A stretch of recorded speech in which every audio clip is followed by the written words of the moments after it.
It all started a couple months ago at Universal's Islands of Adventure. I was there on a Saturday in early November with my girlfriend Rachel, who I had been dating for many years. We spent most of the morning in other areas of the park.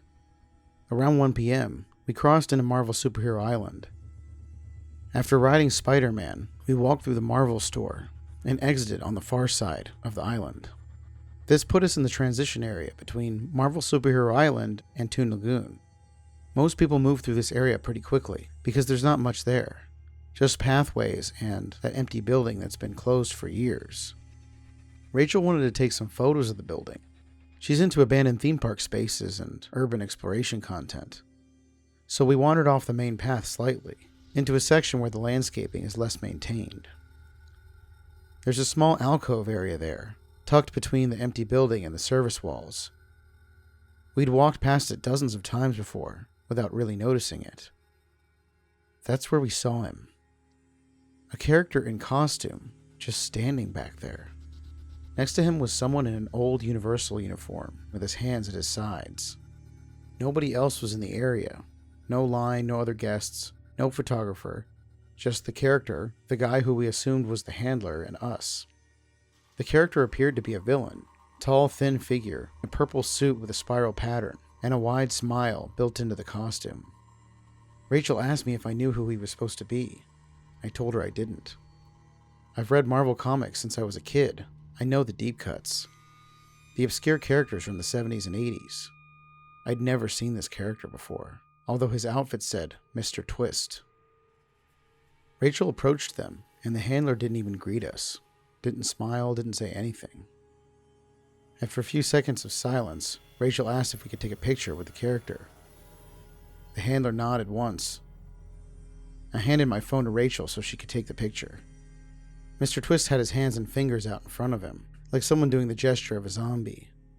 His hands were gloved, but the gloves contained insanely long fingers. I didn't notice this while we were standing there.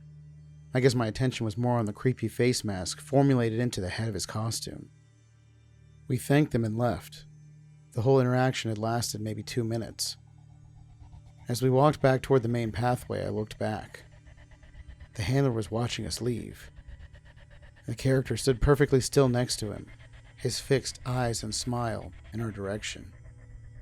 We spent the rest of the day at the park and left around 6 p.m.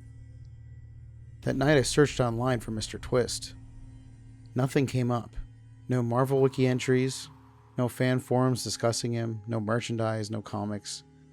I even posted the photos on a theme park enthusiast forum and asked if anyone had seen him. Several people responded saying they'd been to the park recently and hadn't seen any character meet and greets like his. 4 days later, a comic book arrived in my mailbox. No return address. Just my name and address, handwritten on a padded envelope. Inside was a comic titled Mr. Twist, Issue 1. The cover showed Mr. Twist standing in front of a city skyline. The publisher logo in the corner was one I didn't recognize. A spiral design with letters that might have spelled something, but I couldn't make it out. The comic was professionally printed, glossy cover, full-color interior pages, and the story followed Mr. Twist as he arrived in a city and began recruiting followers. The plot was standard villain fare. He had powers that made people see things that weren't there. The art was competent but had an outdated quality to it. At the end of the comic, Mr. Twist addressed the reader directly. He looked out from the final panel and the text read, "Now that you've met me, prepare to begin." I showed the comic to Rachel. She thought it was a clever marketing campaign, suggesting that Universal had gotten our contact info from our annual passes, and were sending this to promote the character. 1 week later, issue 2 arrived. That was surprising. I could see Universal sending one free comic, but not multiple. It had the same packaging, no return address, and this issue was darker. Mr. Twist had gathered followers, and was instructing them to spread chaos. The methods were vague, broad suggestions about disrupting order and creating confusion. The art had deteriorated slightly. Some panels had errors where the printing seemed to have slipped, creating double images. The final page showed Mr. Twist speaking to the reader again. The text read, "She holds you back, keeps you from seeing clearly. Watch her closely. Notice the flaws." Below this was a small panel showing silhouettes of two figures. One was labeled with an R, the other was labeled with my first initial. I didn't show this to Rachel. I put it in a drawer and tried to ignore it. But I found myself thinking about the text, not because I believed it, but because it was so specifically targeted. The comic knew I had a girlfriend whose name started with an R, and even brought up some of the conflicts we would have. That night I went through our photos from the park visit again. In one of the ones with Mr. Twist, if you zoomed in on the background, you could see a security camera in the trees, which could have probably recognized our faces to get our info. Issue 3 arrived 9 days later. The story had abandoned any pretense of being a normal comic. Mr. Twist no longer appeared in most panels. Instead, the pages showed scenes of ordinary people in ordinary situations. But in each scene, small details were highlighted. A forced smile, a dismissive gesture. The captions analyzed these details, pointing out evidence of hidden resentment and false affection. The final pages featured Mr. Twist again. He stood in the darkness, and the text read, "They pretend to care, pretend to understand, but you see the truth now. You can see the performance." The last panel showed a close-up of his hands with his extremely long fingers pointed towards the reader. I tried to find out where the comics were coming from, so I contacted the post office. They confirmed the packages were being delivered through standard mail, but had no information about the sender. I searched for the publisher logo. Nothing. I started randomly looking for information about Universal's design team throughout the years, finding some credits for people that worked on Marvel Superhero Island. Most of the writers and designers had moved on to other projects or companies, but one name appeared in several old documents claiming to have submitted concepts that had been rejected by Marvel for being too dark or too violent. I found one interview from 2001 in a theme park design magazine. The designer discussed his philosophy about creating characters that could exist in the gaps between established properties.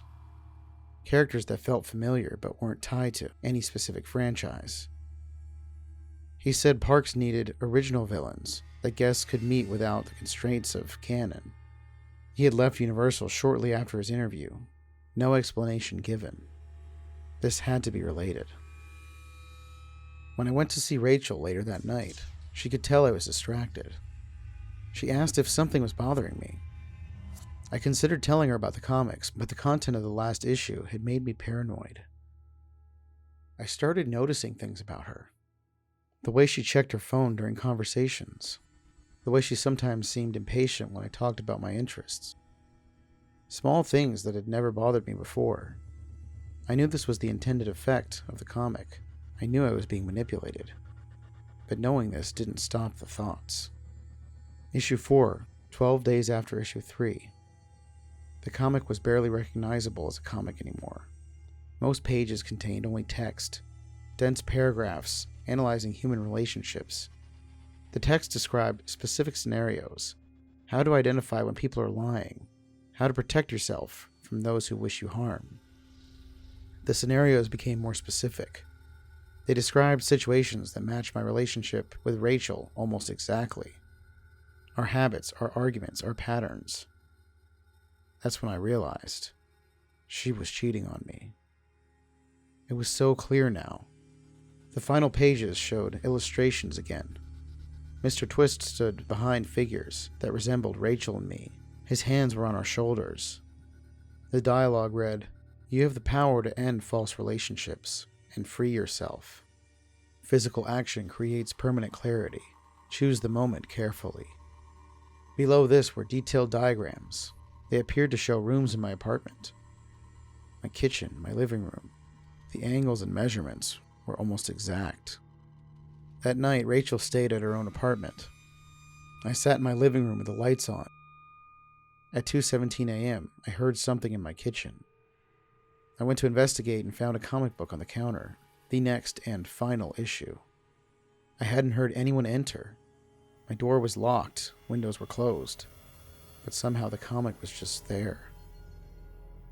This issue contained step-by-step instructions, detailed methods, specific tools, precise timing. The comic explained that this was necessary and would free me. The final page showed Mr. Twist with his arms spread wide, his gangly fingers reaching toward the reader again. The dialogue read, "Tomorrow you know where she'll be. You know what must be done. Become free." I'm here writing this down because I need someone to know why I did what I did. I know from an outside perspective it seems absurd, but the comics, they got into my head. I tried to show them to police, but they said there was nothing in them. Either way, the deed is done, and I've been sentenced to life in prison without the possibility of parole. After time away from the comics, I can see clearly again and just wanted to create this as a warning to others. I'm not sure what the origins for Mr. Twist are, whether it's that rogue comic book designer or something I just created in my own head. One thing is for sure though, if you do ever see him, do not ever listen to anything he says.